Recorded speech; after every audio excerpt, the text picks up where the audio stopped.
నమస్తే ఫ్రెండ్స్. పంట రుణాలపై రైతులను ఒత్తిడి చేయొద్దని తెలంగాణ డిప్యూటీ సీఎం బట్టి విక్రమార్క గారు బ్యాంకర్లకు సూచించారు. అసలు రాష్ట్ర ప్రభుత్వం ఇచ్చిన హామీ ప్రకారం 2 లక్షల రుణమాఫీ చేస్తే పంట రుణాల బకాయిలు ఎక్కడున్నాయి అంటే స్వయంగా బట్టినే ఒప్పుకున్నాడన్నమాట. మేము అందరికీ రుణమాఫీ చేయాలన్న విషయం.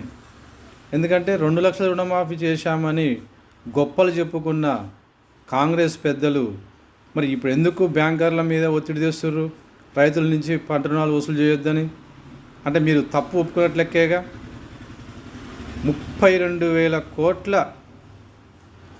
రుణాలకు గాను కాంగ్రెస్ ప్రభుత్వం రైతులకు కేవలం 22,000 కోట్ల వరకే మాఫీ చేసింది. రైతులందరికీ మాఫీ చేయడం శుద్ధ అబద్ధం. అంత మోసపూరిత మాటలు తప్ప వాళ్ళు చేసింది ఏమీ లేదు. దాదాపు 11,000 మందికి పైగా ఇంకా రుణమాఫీ చేయాల్సి ఉంది. కానీ కాంగ్రెస్ ప్రభుత్వం రైతులను మోసం చేసింది. దీనిపై తీవ్రంగా వ్యతిరేకత ఉంది. గ్రామాల్లో ప్రతి రైతు బకాయిలు పేరుకుపోయి తీవ్ర ఇబ్బందులు పడుతున్నారు.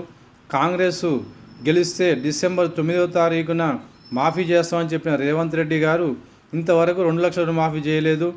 2 లక్షలు చేశామని చెప్పడం పచ్చి అబద్ధం, పచ్చి మోసపూరిత మాటలు చెప్తున్నారు.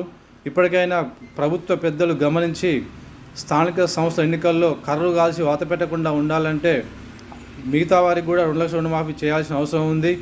ఇప్పటికే రైతులందరూ యూరియా కొరత ఇతరత్ర కారణాల మీద తీవ్ర వ్యతిరేకతతో ఉన్నారు. ఇది సర్వే చేస్తూ కూడా తెలుస్తుంది. ఇంటెలిజెన్స్తో కూడా ఆరా తీసుకోవచ్చు గవర్నమెంట్.